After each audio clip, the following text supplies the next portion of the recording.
അപ്പോൾ നമ്മുടെ question number 5 ഒന്ന് വായിക്കാവേ. സ്വിഫ്റ്റ് ലിമിറ്റഡ് ഒരു പേറ്റൻറ്റ് വാങ്ങിച്ചു. 600 ലക്ഷമാണ് നമ്മളുടെ കോസ്റ്റ്. 5 വർഷമാണ് estimated useful life. Future cash ഫ്ലോയുടെ ബേസിസിലാണ് അമോർട്ടൈസേഷൻ അവർ കൊടുക്കുന്നത്. ഇപ്പോൾ ഫസ്റ്റ് ഇയറിൽ 300, സെക്കൻഡ് ഇയറിൽ 300, തേർഡ് ഇയറിൽ 300, ഫോർത്ത് ഇയറിൽ 300, ഫിഫ്ത്ത് ഇയറിൽ 300. ഇങ്ങനെ നമ്മളുടെ ക്യാഷ് ഫ്ലോയുടെ റേഷ്യോ 2:2:2:1:1. ഇതാണ് നമ്മളുടെ ക്യാഷ് ഫ്ലോയുടെ റേഷ്യോ ഉള്ളത് അല്ലേ. 2:2:2:1:1. ഇനി 3 കൊല്ലം കഴിഞ്ഞു. 3 കൊല്ലത്തെ അമോർട്ടൈസേഷൻ കഴിഞ്ഞു. After third year, it was estimated that patent would have a balance life of 3 years and cash flow after 5th year will be 75 lakhs. ഒന്ന് ആലോചിച്ച് നോക്കി, തേർഡ് ഇയർ കഴിഞ്ഞാൽ ഫോർത്ത് ഇയറിൽ 150 ഉണ്ടെന്നാണ് പറഞ്ഞിരുന്നത്, അതിൽ മാറ്റമില്ല. ഫിഫ്ത്ത് ഇയറിലും 150 ഉണ്ട്, അതിൽ മാറ്റമില്ല. 6 ഒരു പുതിയ ഇയർ കൂടി വന്നു. അവിടെ നിന്ന് 3 വർഷം എന്ന് പറഞ്ഞാൽ 6 എന്ന് പറഞ്ഞാൽ പുതിയൊരു വർഷം കൂടി വന്നു, ദാറ്റ് ഈസ് 75. അപ്പോൾ നമ്മളുടെ ഇനിയുള്ള റേഷ്യോ 2:2:1 ആണ്. ഫോർത്ത് ഇയർ ഓൺവേർഡ്സ് ബാലൻസ് ഉള്ള ക്യാരിങ് എമൗണ്ടിൻ്റെ റേഷ്യോ. ഓരോ വർഷത്തെയും അമോർട്ടൈസേഷൻ എത്രയാണെന്ന് കണ്ടുപിടിക്കുക. That is our question. Okay അല്ലേ. അപ്പോൾ നമുക്ക് അമോർട്ടൈസേഷൻ ഓരോ വർഷത്തെയും എത്രയാണെന്ന് പ്രൊവൈഡ് ചെയ്യുമ്പോൾ നമ്മളുടെ ക്വസ്റ്റ്യൻ നമ്പർ 5 ആണ്. Okay, question number 5. നമ്മൾ ആദ്യം അമോർട്ടൈസേഷനെ കുറിച്ച് നമ്മളുടെ ഏതാണ് തിയററ്റിക്കലായിട്ട് നമ്മളുടെ ഏതാണ് പ്രൊവിഷനും നമ്മൾ എഴുതുവാണ്. ഓക്കെ അല്ലേ. First of all we are going to write the provision. അപ്പം as per AS 26, okay, as per AS 26, as per AS 26, okay, intangible assets. As per AS 26 intangible assets,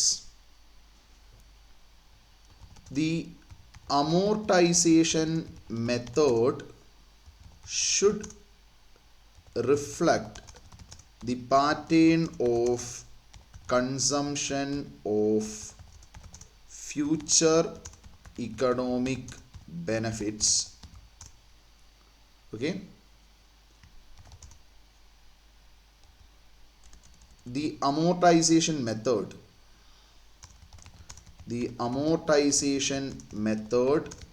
and useful life needs to be reviewed at least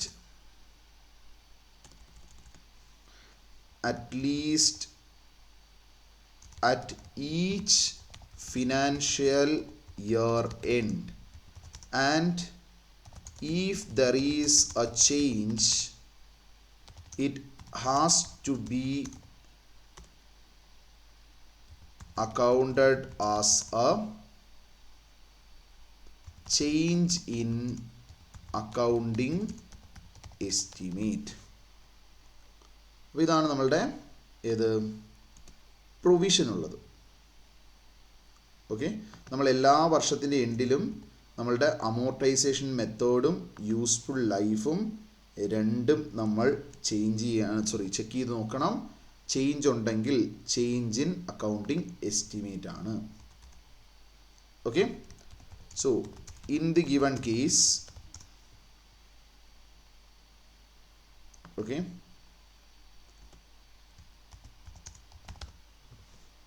in the given case എന്താണ്, the company decided to amortize patent in the ratio of cash flows over a period of 5 years. After 3 years, the amortization, the useful life is revised and the change will be considered as a change in accounting estimate and thus applied prospectively. Okay ആണോ? After 3 years useful life revised ആയി, change will be considered as a change in accounting estimate. ഇപ്പോൾ change in accounting estimate ആണെങ്കിൽ നമ്മൾ പ്രോസ്പെക്റ്റീവ്ലി ആണ് അത് apply ചെയ്യുക. പ്രോസ്പെക്റ്റീവ്ലി means അവിടുന്ന് പിന്നീട് അങ്ങോട്ടേക്ക് മാത്രമേ അതിൻ്റെ ഇഫക്റ്റ് കൊണ്ടുപോകുള്ളൂ. സോ അപ്പോൾ ഇതനുസരിച്ച് നമ്മളുടെ amortization in each year based on the above, okay, based on the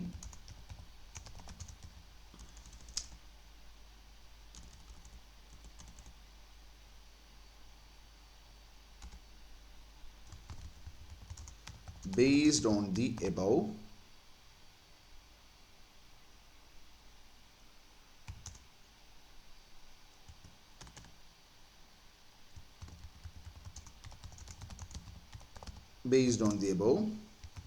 amortization in each period will be as follows.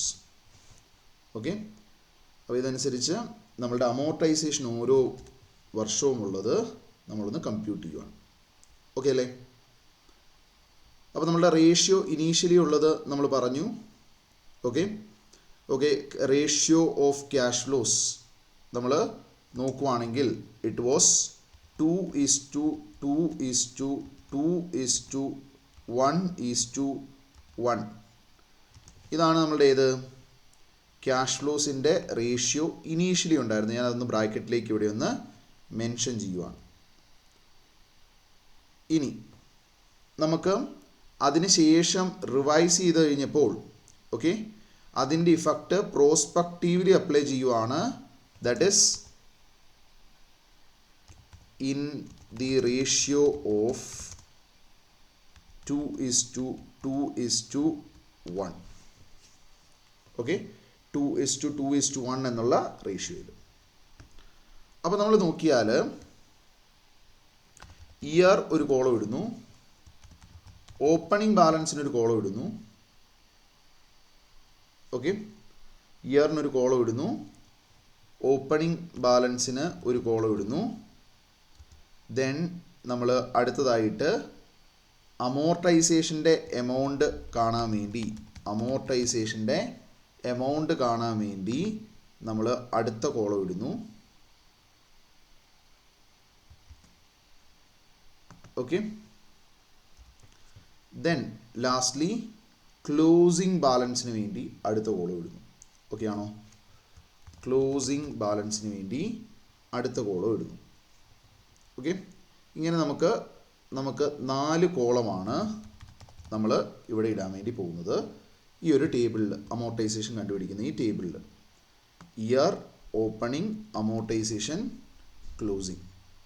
Okay, year, opening, amortisation, closing. ഇതാണ് നമുക്ക് ഉള്ള സംഭവം. ഓക്കെ,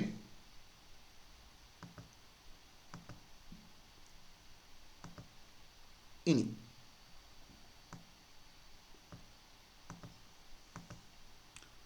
അപ്പോൾ നമ്മളുടെ മേടിച്ചത് എന്താണെന്ന് ഇയർ വല്ലതും ഇതിനകത്തുണ്ടോ? ഇല്ല. 1 2 3 4 5 ആണ് ഇയർ ഉള്ളത്. സോ ഇയറിൻ്റെ കോളത്തിൽ നമ്മൾ ഫസ്റ്റ് കൊടുക്കുവാണ് ഇയർ 1. ഓക്കെ, ഇയറിൻ്റെ കോളത്തിൽ നമ്മൾ കൊടുക്കുവാണ് ഇയർ 1. അപ്പോൾ ഫസ്റ്റ് ഇയർ. ഓക്കെ, ഫസ്റ്റ് ഇയറിൽ നമ്മൾ നോക്കിയപ്പോൾ നമ്മളുടെ വാല്യൂസ് റുപ്പീസ് ഇൻ ലാക്സ് ആണ്. ഞാനപ്പോൾ റുപ്പീസ് ഇൻ ലാക്സ് ഒന്ന് എഴുതുവാണ്. Rupees in lakhs. ഓക്കെ, നമുക്ക് ഇവിടെയുള്ള ഫിഗേഴ്സ് എല്ലാം ഇൻ ലാക്സിലാണ് നമ്മൾ കൊടുത്തേക്കുന്നത്. നമുക്ക് ക്വസ്റ്റ്യനിൽ തന്നെ തന്നേക്കുന്നത് റുപ്പീസ് ഇൻ ലാക്സിലാണ്. ഓക്കെ, അപ്പോൾ നമ്മൾ ആ റുപ്പീസ് ഇൻ ലാക്സ് തന്നെ ഒന്ന് കാണിക്കുക. ഇനി അടുത്തത് ഓപ്പണിങ്ങിൽ അപ്പോൾ നമുക്ക് എത്രയുണ്ട്? 600 ലക്ഷമാണ് നമ്മളുടെ വാല്യൂ ഉള്ളത്. ശരിയല്ലേ?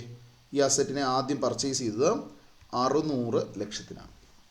ഓക്കെ, അപ്പോൾ അവിടെ നമ്മളുടെ അമോർട്ടൈസേഷൻ്റെ എമൗണ്ട് നോക്കിയാൽ 600 ഇൻറ്റു 2/8 ആണ് നമ്മളുടെ പ്രിപ്പറേഷൻ. ഓക്കെ, നമ്മളുടെ പ്രൊപ്പോർഷൻ വരിക. ഓക്കെ, 2:2:2:1:1 എന്ന് പറയുന്നത് വരുമ്പോൾ 600 ഇൻറ്റു 2/8 ആണ് നമുക്ക് വരിക. Okay, 600 into 2/8.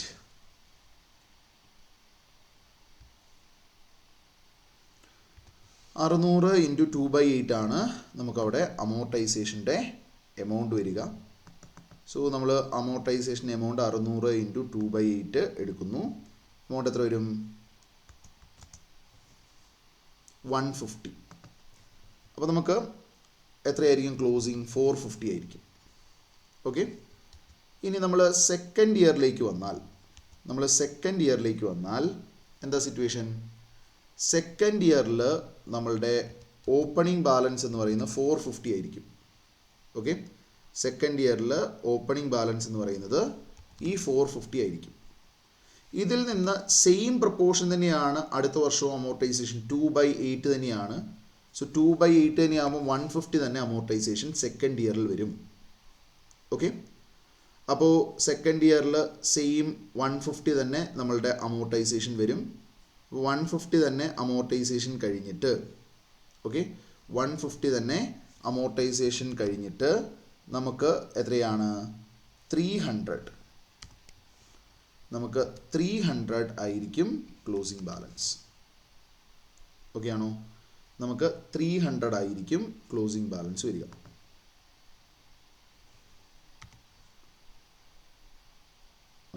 ഇവിടെ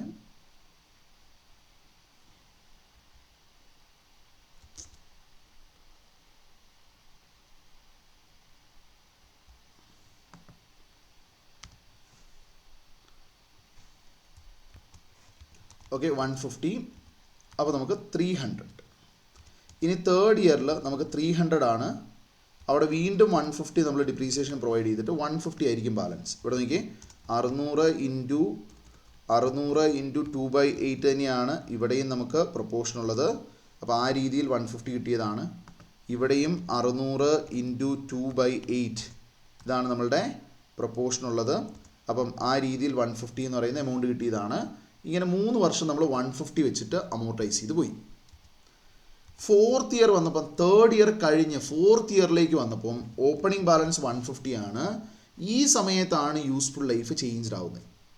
അപ്പോൾ ഈ സമയത്ത് യൂസ്ഫുൾ ലൈഫ് ചേഞ്ച്ഡ് ആയപ്പോൾ ഇനിയുള്ള റേഷ്യോ 4, 5, 6 3 കൊല്ലത്തേന് 4, 5, 6 3 കൊല്ലത്തേന് നമ്മളുടെ ഫിഗർ എന്ന് പറയുന്നത് ഈ 150നെ 2:2:1 റേഷ്യോയിലാണ്. 2/5, അതായത് 60 അമോർട്ടൈസ് ചെയ്യണം. അങ്ങനെ 90 ആവും. ഈ 90 ഇവിടെ വരും. 150 ഇൻറ്റു 2/5 എത്രയാണ്? ഈ പറയുന്ന 60 തന്നെ വീണ്ടും അമോർട്ടൈസ് ചെയ്യും. 30 ആവും. ഇനി 30 150 ഇൻറ്റു 1/5 30 വരും. അങ്ങനെ ബാലൻസിന് ഇല്ലാവും. This is the way in which it needs to be amortised in each year. Okay ആണോ? ക്ലിയർ ആണോ? Everyone? അപ്പോൾ ഇതാണ് അമോർട്ടൈസേഷൻ കണ്ടുപിടിക്കാനായിട്ട് ചോദിച്ചേക്കുന്ന ക്വസ്റ്റ്യനിൽ ഓരോ വർഷത്തെയും നമ്മൾ ഓപ്പണിംഗ് ബാലൻസ് എത്രയാ, അമോർട്ടൈസേഷൻ എത്രയാ, ക്ലോസിംഗ് ബാലൻസ് എത്രയാണ് കൃത്യമായിട്ട് നമ്മൾ കൊടുത്തിട്ടുണ്ട്. ഓക്കെ അല്ലേ? അപ്പം ഇങ്ങനെ നമ്മൾ ഈ പറയുന്ന ചേഞ്ച് ഇൻ യൂസ്ഫുൾ ലൈഫ് വന്നാലും ചേഞ്ച് ഇൻ അമോർട്ടൈസേഷൻ മെത്തേഡ് വന്നാലും ഒക്കെ it is A change in accounting estimate പ്രോസ്പെക്റ്റീവ്ലി apply ചെയ്താൽ മതി. ഓക്കെ അല്ലേ?